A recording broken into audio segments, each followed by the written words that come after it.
So welcome everyone. On site we have Professor Duclo and Professor Summer and me, Professor D'Souza. Online, welcome to Professor Ali Reza, Natalie, and Professor Adeo. This is the senior project presentation.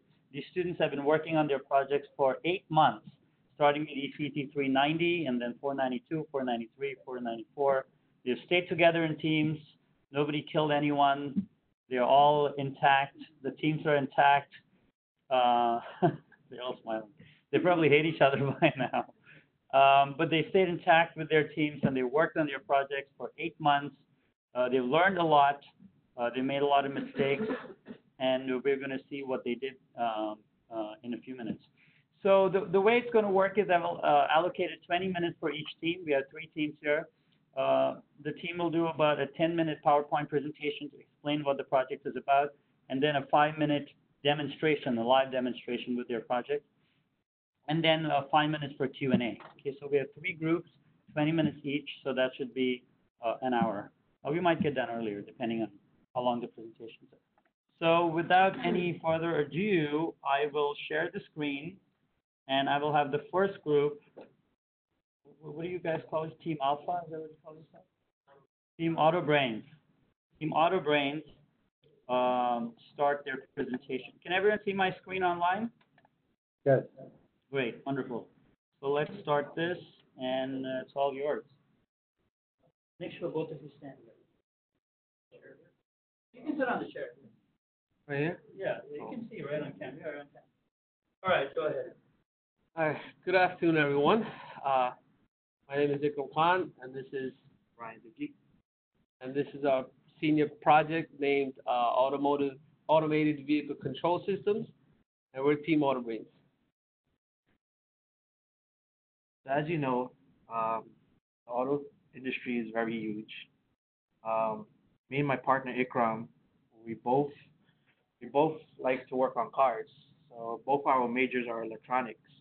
So why not implement it into cars? But since we don't have the money and the time to do anything on a car, we use the radio control car and we implement voice recognition.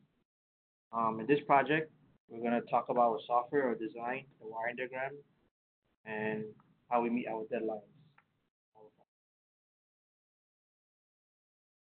All right, so here's a brief project description.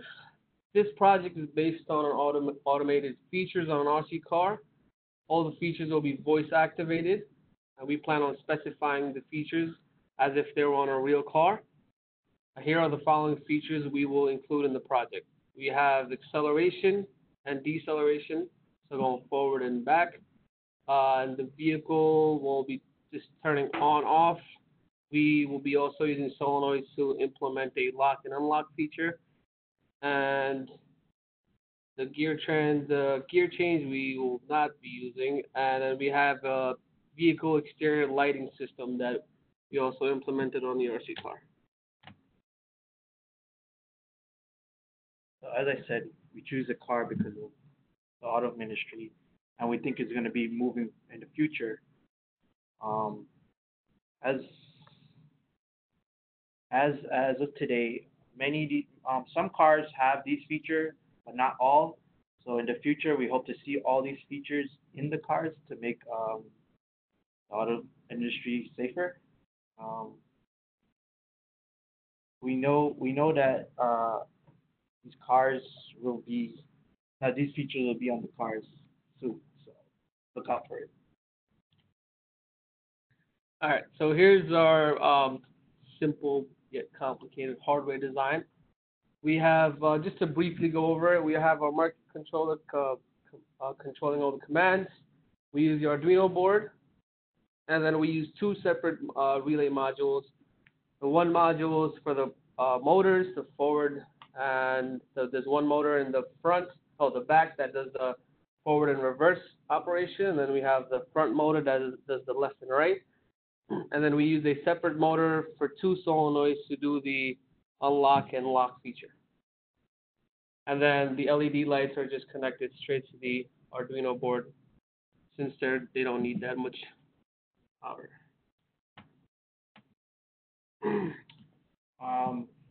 So deadline was the major key for our project. In January, we started planning our project, which took about 2 months because we didn't know what to do. In March, we started purchasing our components and all the stuff and the wirings and stuff.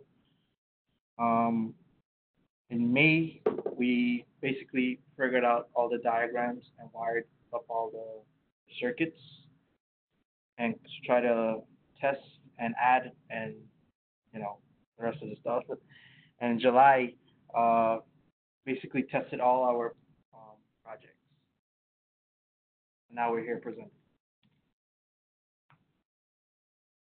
Right, so here's the software design for our project.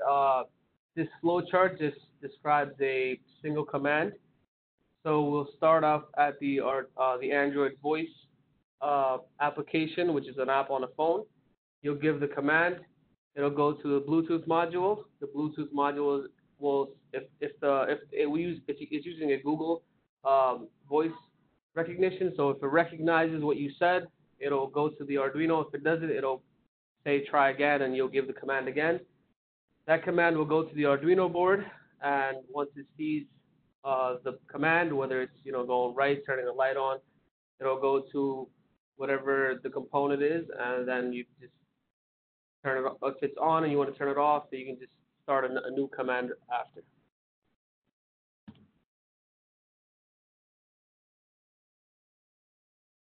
So the links application to society. Um, this project is to help consumers able to experience automated features in an automotive and present it more to hands-free. Automated features can be lesser an error and make cars safer. By using these, they keep your eyes on the road, and automated features is the next step for the automotive industry.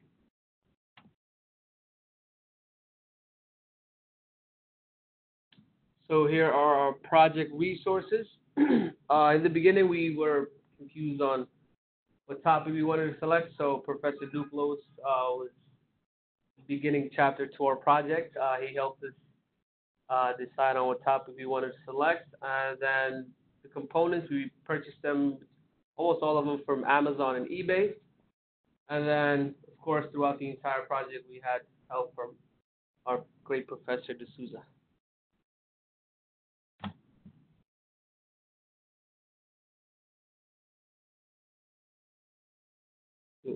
So last but not least, for this project, we had to learn how to meet deadlines and be organized. We learned the new software, and the Arduino is very flexible. It helps out with a lot of projects. We learn how to be creative, meaning how to add and subtract features. Um, we learn the importance of planning and doing an assignment. But most of all, the most important thing we learned was teamwork. That's it. And that's the end of our presentation. So let's go to the demonstration, and then we'll have Q&A. So I'm going to turn the camera over to the project. Yeah. So stand on that side so that the people online, Professor, you can come closer. So let me stop sharing the screen so you can see the video. Okay, I'm gonna. Can everyone see the car online? Yes, right? I'm guessing. Okay. Yes, we can. Okay, great. Thanks. Yeah, so Ryan, stand on the other side. You'll move, okay.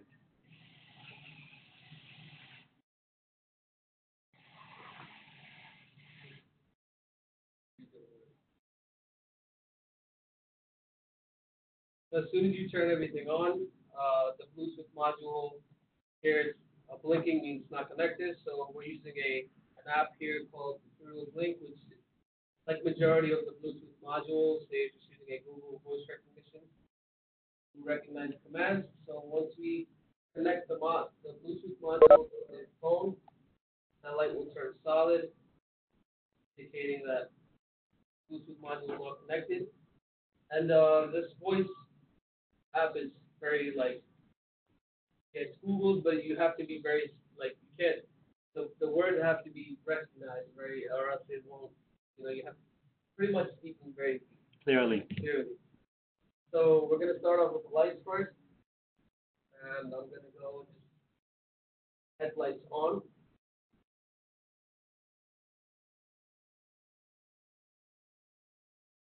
There goes our headlights. And I'm going to use our turn signal that we used. Left signal on.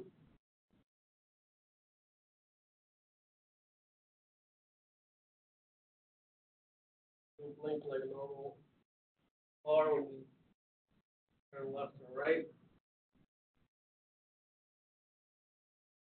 Left signal off.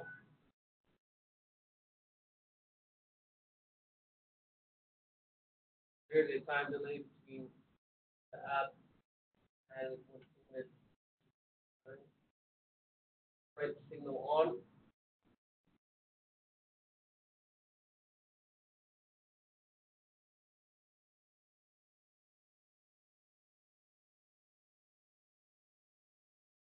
Right signal off.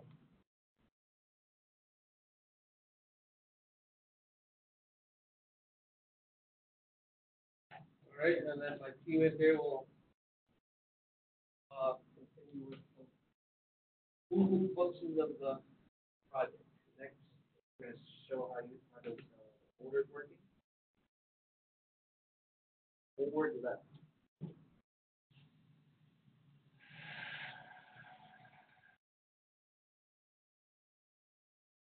Forward right.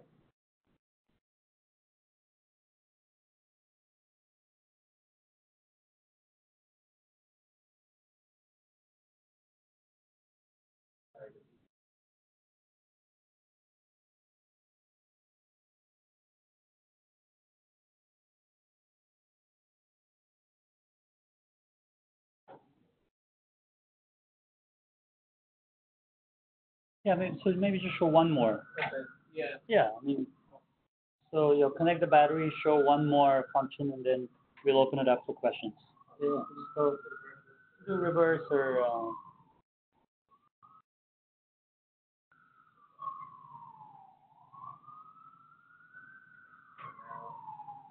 Reverse left. Reverse left.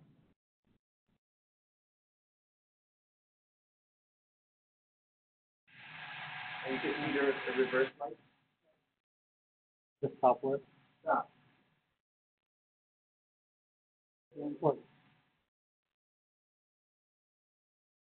So normally when we tell them stop, Yeah. the brake lights would come on and everything would stop. So they're having some But issues. ever since we added one feature, that function. We added the second module for the tolling, which we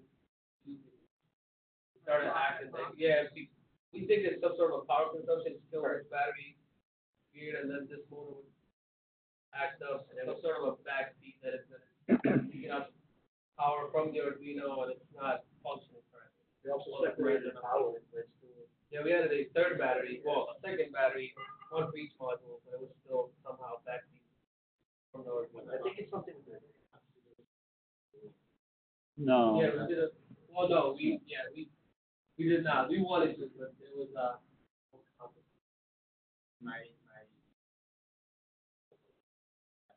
asked for how do you see our budget? Everything our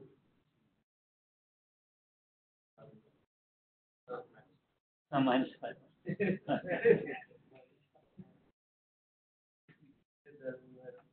Yeah, maybe we should have done that. Any other questions from Professor Summer? I have a question. Okay, Ali Raza. First, very good presentation, and thank you. How many servers did you use? The servo motor? there's only two.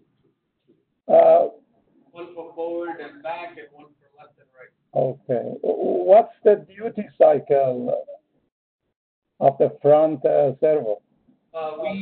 It came with the RC car.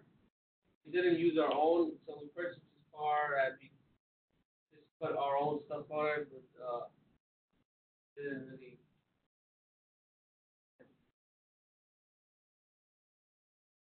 Now, Did you use a timer of the Arduino for controlling the servo motor? Actually, it's a DC motor. It's not a servo. Oh, you use DC motor? Oh, yeah. No. I think that's a servo motor.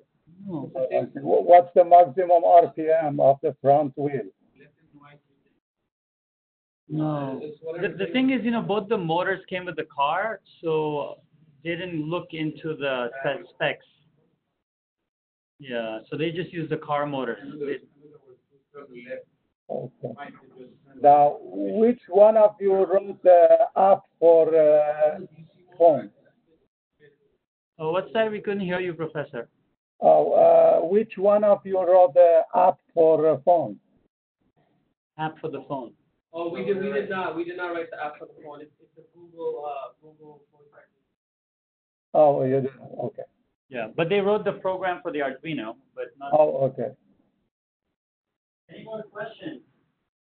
I do actually have a question. Yeah. I have a question, and my question is, when I'm watching you operate this remote control car, there's some sort of time delay. And when I think about, okay, by the time the command comes to turn left or to right or to stop, there might be some sort of incident that would happen with the RC car crashing into something. So what do you think that there's a sensor that you can maybe also incorporate into this design to avoid obstacles? You always, whenever you have a project, right, you want to think still next steps. You never stop here. There's always more things to keep moving forward. So what are your thoughts on that? Doing after, this is what we initially wanted to do. We wanted to use a Bluetooth voice recognition module, so then we both would it would take our voices and we would give the commands to that voice recognition module. Then when we did some research, that was it was more complicated than we thought. So we kind of went with this route because we wanted to also implement a lot of features as well. And we also noticed that the more we kind of put on, the more things started acting up. So, but that's how we want to do initially. There is a trick. When students used to do voice recognition before the advent of the apps, they used to buy a chip. They would program the chip. With all of those voice commands, the chip was programmed and recognized the voice.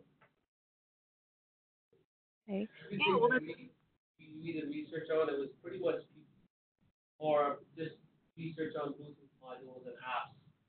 Practically what you have now is the delay and then no more. You say left signal waiting for 2 seconds for the left. Yeah, what we wanted to do was use a kind of if it was in a real car, we'd have a Bluetooth or a hands-free button. So when we hit that button, it would, you give the command, it would go, whatever command you said, it would go to that voice recognition module, and then it would execute it. There wouldn't be any time. Well, we can also work on it. But for instance, a Google voice recognition. Now, I didn't hear your explanation, but maybe this is repeated. One possible application is that you add a color detection sensor that say the car follow a red line, say in a hospital that you want to deliver a medicine to a certain rooms, maybe possible future expansion or adding sonar, camera, that might be possible extension of your For future development. You're going to take the car home and work on it. Yeah. There you go. Yeah, my initial thought was put ultrasonic sensors on there and say, once there's an obstacle within X amount of distance, you can have the car stop, for instance. So that's a really easy implementation to put into there. And ultrasonic sensors are standard with every pretty much IoT kit that we've been distributing with our students. And I see you're using it in one of your physics classes, right? Yeah. I think I saw it in the last meeting, yeah. All right, so we're running out of time because we have 2 more groups. Okay, so I think Professor Natalie Summer had one question. I had a question too. Okay, go ahead. Professor Natalie first. Yeah. Oh, okay. Sure. Which, during which part of the project?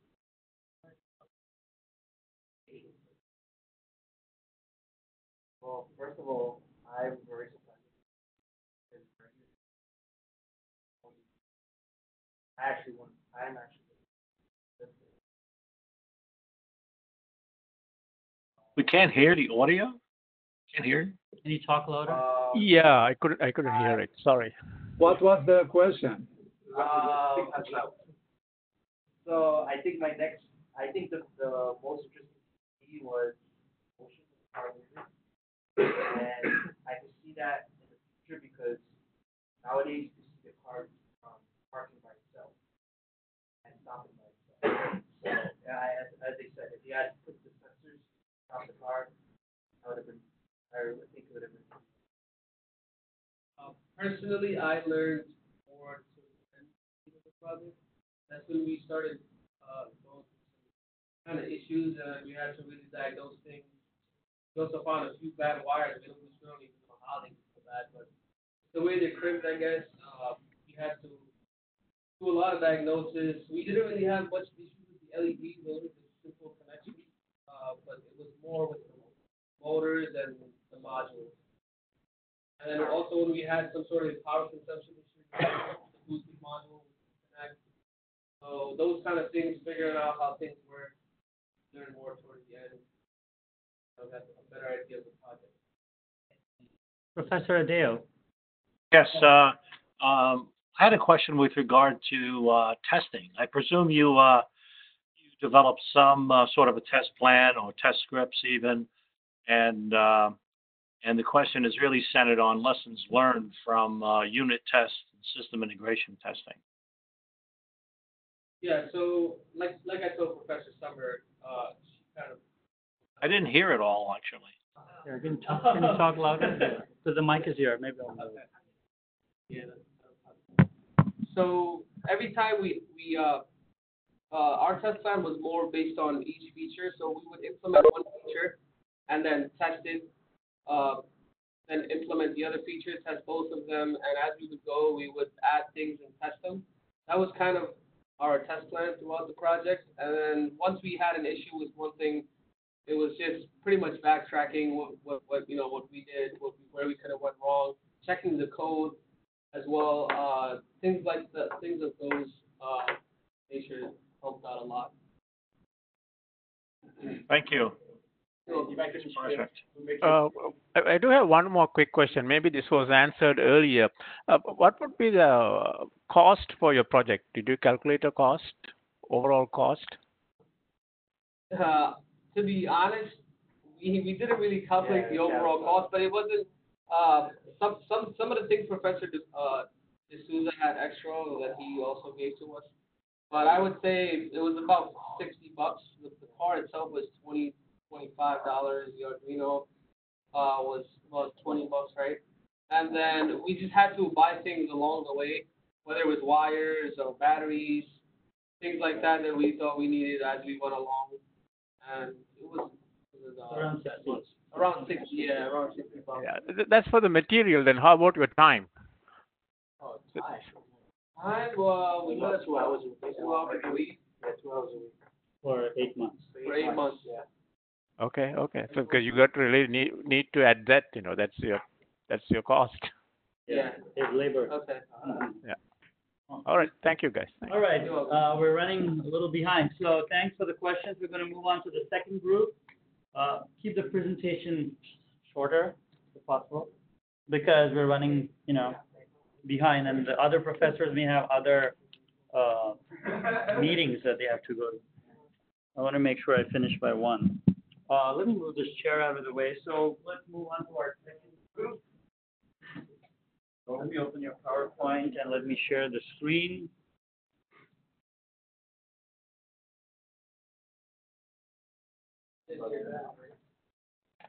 You're a secure med. Okay. So, yeah, keep the PowerPoint short and don't spend more time on that. So, and also, you send 10 slides. Yeah, that's easy. All right. So, yeah, you want to. All right. So this is group number 2, Secure Med.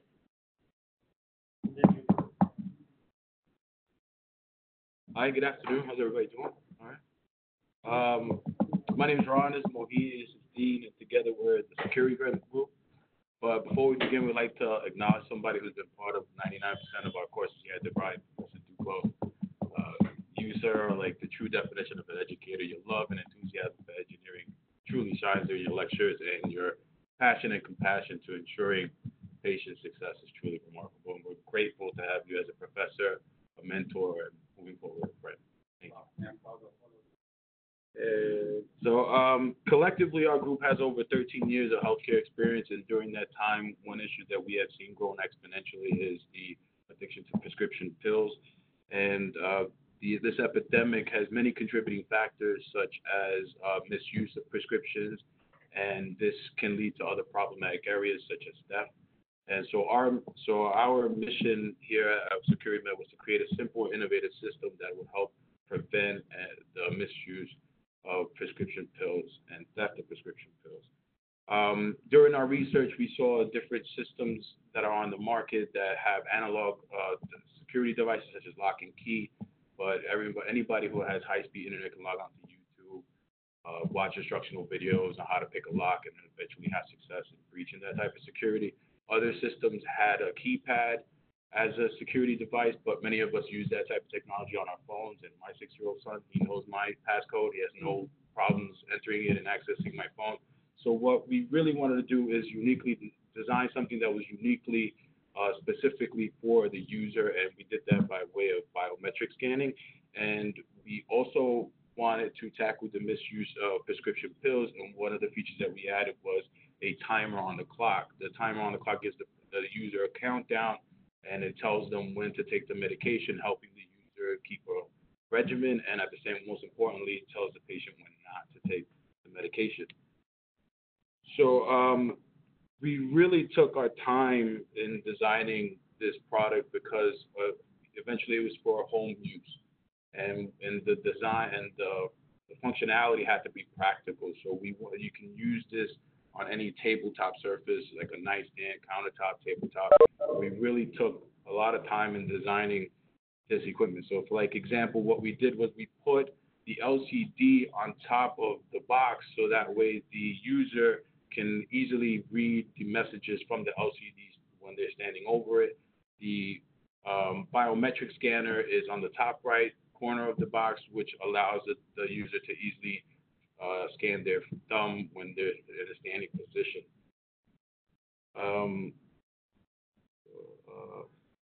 We also had to ensure that the dispensing device was put directly, positioned correctly in order for the pill to fall right into center. And then what we did was that towards the end of our project, we decided to use fiberglass because we really wanted to showcase all the intricate details that we use, like the wiring, the soldering, and exactly how the dispenser system, plexiglass, and how it actually works. So, and that's pretty much the project design. So from conception to final production, it took our team roughly 184 days to complete. 21 days were spent creating our project concept, finalizing the proposal, and obtaining approval for the device. The other 163 days were spent acquiring components and integrating them. While some of the components were easy to implement, some of them took a bulk of the time, like the dispensary system, and Mohini will explain the hardware design. So for our first concept, we decided to have a pill bottle and have a hole under. But because of gravity, more than one pill is being dispensed. So we decided to move forward with a funnel. But because of the angle of the funnel, it wasn't as proper. So we decided to use like a household item. This was a Tide bottle. And we used a Tide bottle with an angle just so the pill could dispense. And at the bottom of that Tide bottle, there is a sensor module. And what would happen is that a vibrating motor is on the side of that Tide bottle. So while that Tide bottle is being angled at a 25-degree angle, the vibrating motor will activate. As soon as the pill passes that sensor module, the Thai bottle will rise. So we also attached a server motor to that Thai bottle that helps it dispense at the 25. This is the hardware design. We use the Arduino Uno. We use a biometric scanner, a LCD display, and a vector board to solder all the wires together.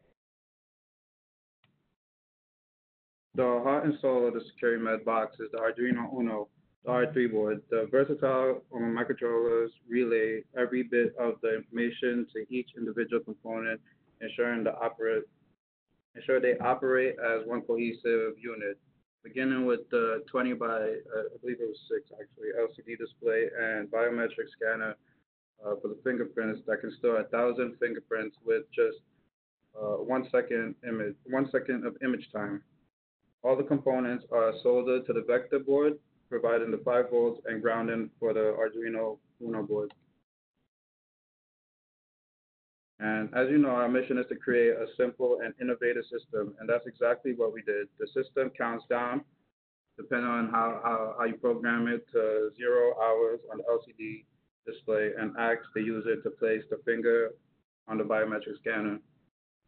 Once the system recognizes the fingerprint, one pill is dispensed, and we'll just demonstrate now in real time. This is where we press and play for our demonstration. Presentation done? Yep. Okay. Yeah. All right, so let me turn this around and stand on the other side. So, okay, let's do the demonstration. Let me stop sharing the screen. Okay. So that is the thing. You want to carry.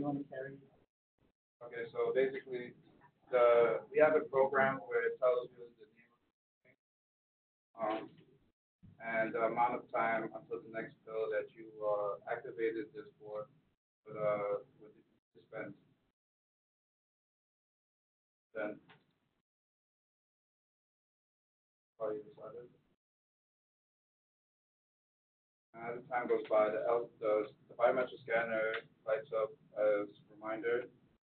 I'm pressing my finger, and the pill will dispense for whoever is needed. Now, if somebody that was not recognized would try it, it would not dispense the same way. It actually reject them. Yes. Then I'll try again.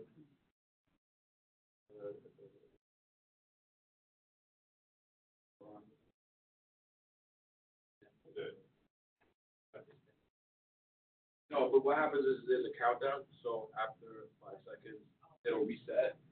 Right, but just we only have to set on a major timer. 5 seconds. And normally it would be 5 hours. Yeah, hour time limit on the next Friday. All right, so questions. Let's start with questions locally and then go online. So Professor Duclos and Summer. What about the database? That is all part of the program, and we'll actually do a laptop. You will have it hooked up just like this. We had it where we wanted it to have keypad and LCD due to time constraints on the servo motors and the whole mechanism. It took us a while, but we can actually program it through the computer to actually provide all the information that we had set up.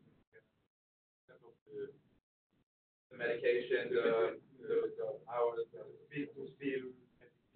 Yeah, and then who it belongs to. Correct. What we wanted to do when we initially proposed that idea, wanted to do it that way, we wanted to use the screen. How many times they were going to fit, didn't. But when we got to the next course, it was pretty much essentially building an app. Yeah, I was going to take its time.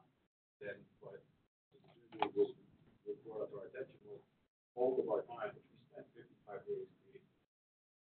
We went through so many different types, prototypes, and that really took both of our time. So we really that's what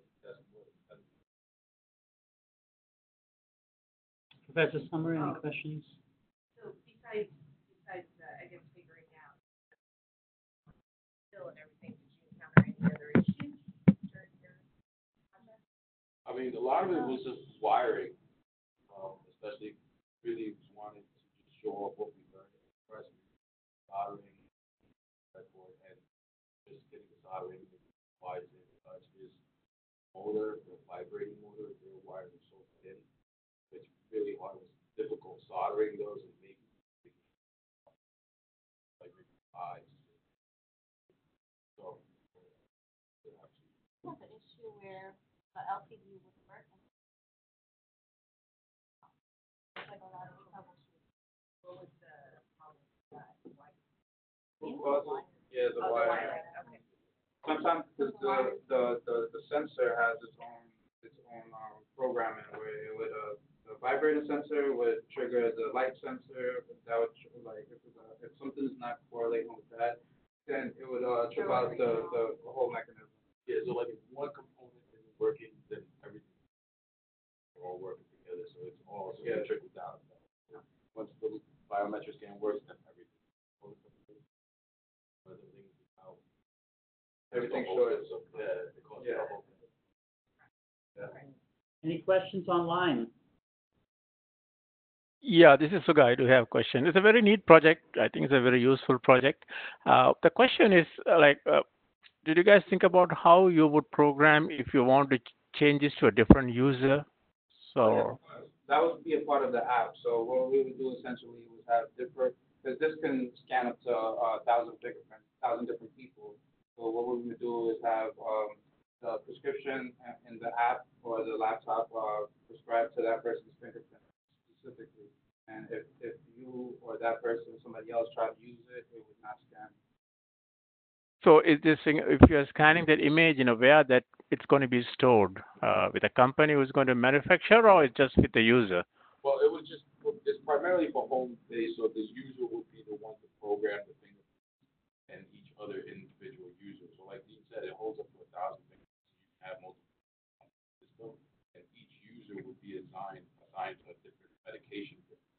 So if they were to say if user 1 was assigned bid 1 and 2, and user 2 wanted to access the pills in bid 1 and 2, they wouldn't be allowed because each fingerprint is assigned to certain bids.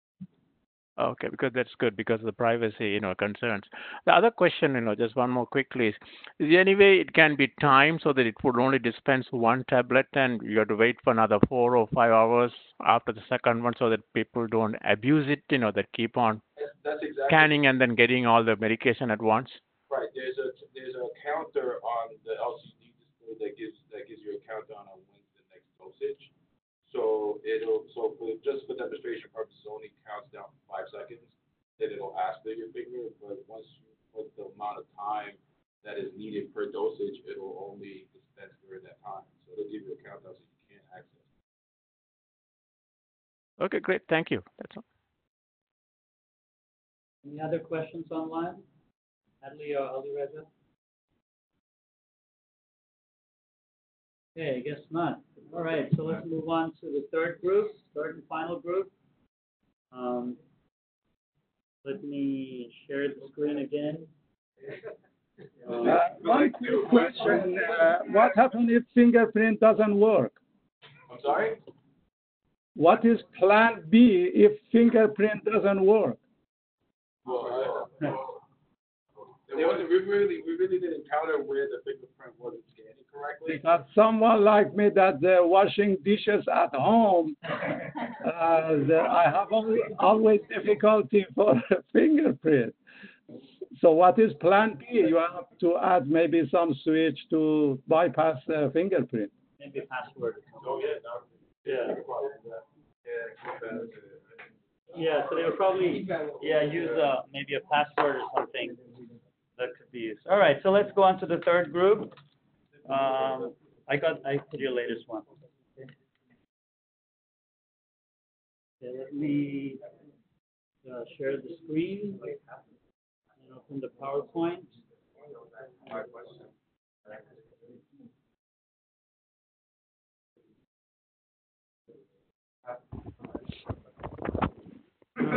The last two.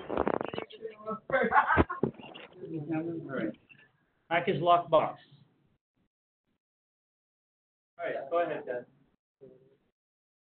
I have doing this is we did a package lockbox presentation by Valente Hill and Will Little.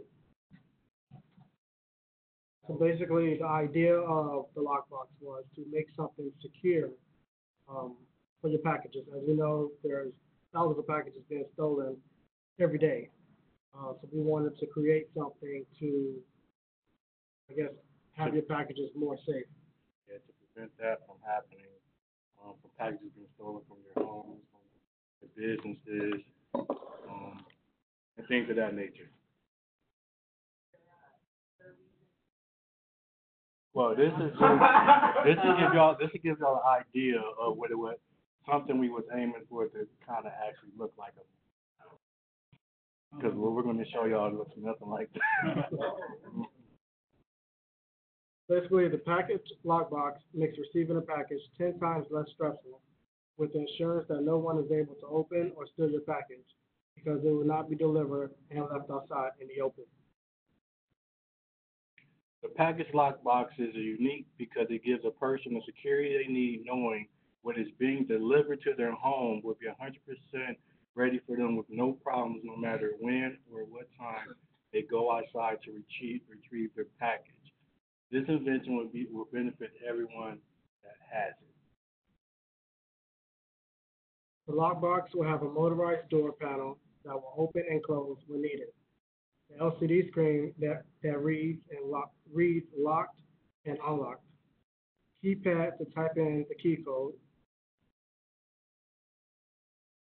Adafruit round 4 sensor resistor to measure the weight of the package. This is our project schedule, starting from January to July. Just a couple things we did in each month. In January, we came up with the idea and formed our team. We figured out which bots to use. March, we bought all of our parts that we needed. We got the keypad and the motors, and the motor. In May, we got the LCD and the weight sensor to work because we came to a couple problems when it came to our LCD screen. And, we basically had to buy the 4-pin LCD screen because the original one had too many wires and we just couldn't get it right. In July, we put all the components together in the box.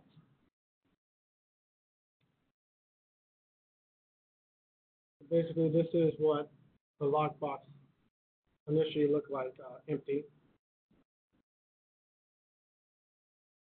This is the keypad and also the servo motor, which lifts the lid to set the package inside the box. These was the original. Oh no, these is the Arduino board and the LCD screen that we're using. The Mega Arduino board. Mega R3. And it's basically the front of the hot box with the So basically, the procedure is it measures the weight and displays it. Once you put the password in, it's gonna see if the password is correct. If it's correct, it's gonna open the box. If not, it's not gonna open the box.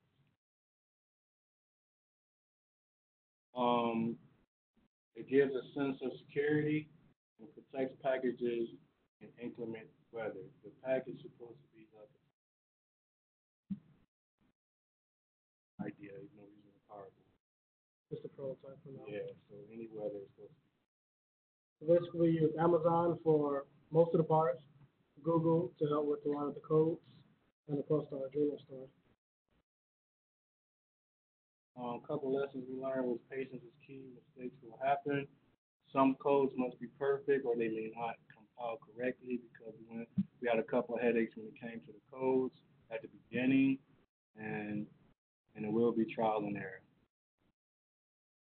All right, so that's it.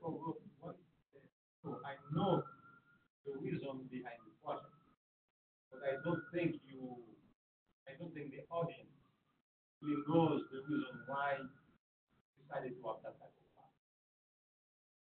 Which type of box? The box that you exactly what problem that is solved. Basically to stop, when something gets delivered to your house or your company, and sometimes some people can come and like take your package without you knowing before you get home. It's to mainly prevent that from happening. Because like Amazon, they'll just set your package outside, and as long as it shows it's delivered, that's all that matters.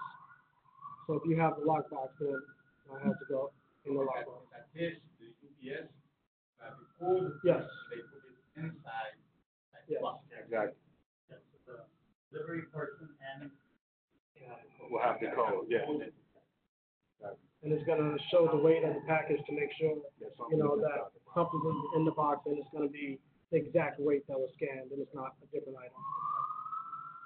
All right, so let's do a demo, right? Because we stand on the other side. If you need to, move the camera closer or whatever, you can do it yourself. So that we can see the LCD. Let me stop sharing the screen. So that's the demo. Okay. Yeah, so just start doing it. This one will lower, but however you want to try it. Oh, you know what? You want to put it lower? Let's put it lower. But you want to show the LCD, right? You want to do that. I mean, this should do it. Yeah. Right? So that should block it. That's good. So to start, we're gonna input the wrong password.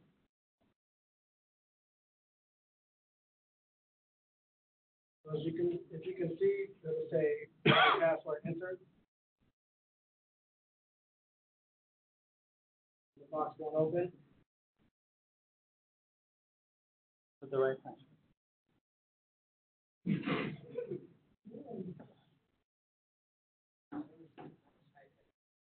So for the right password, the box opens. Yeah.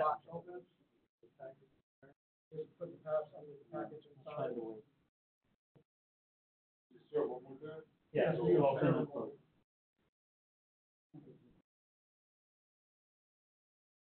Okay. Now there's a package inside.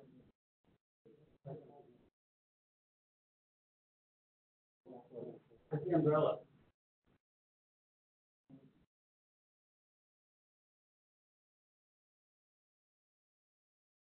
So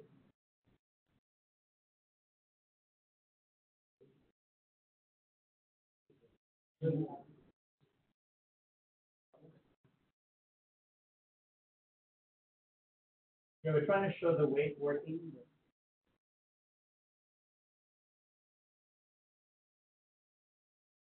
It's working everywhere.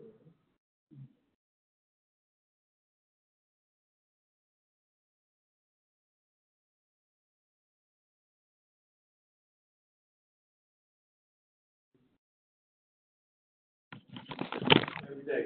I know, and then the demo doesn't work. There's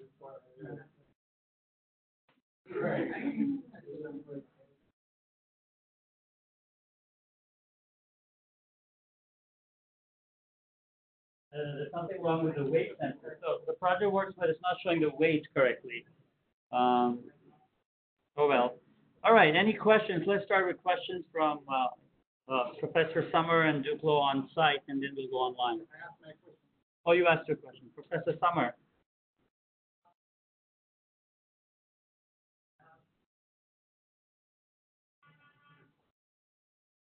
I think the wire is the wiring.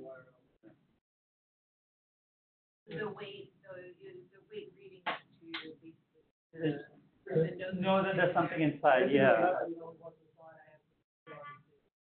The right package, yeah. Wait.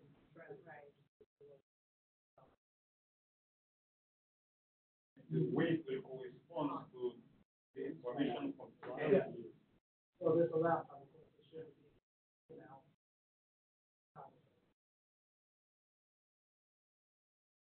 maybe who's underneath. Anyways, let's move on. This would be like outside. This would be outside. Yeah. On the ground. Yeah, it'll be bigger than this. It'll be weatherproof and waterproof. Yeah. We wanna. The idea is to make it like titanium, so no one can get it. That's what it looks like. You know. Scale is like weight sensor. Yeah. The distribution. It depends on what we use.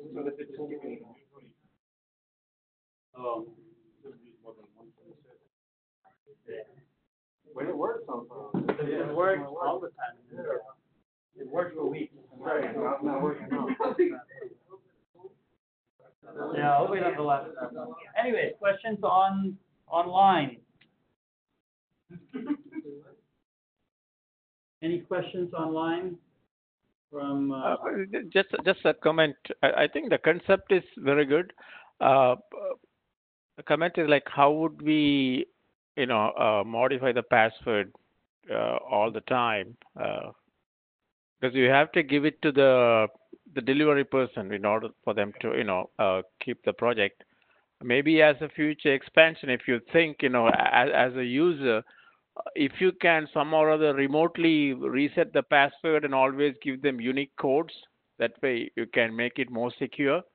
So not to have a fixed code all the time.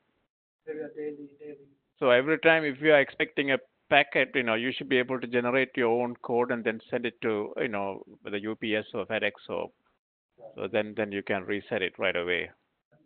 That's a great implementation. Or Thank you. what about using a label barcode so the postman can scan the barcode?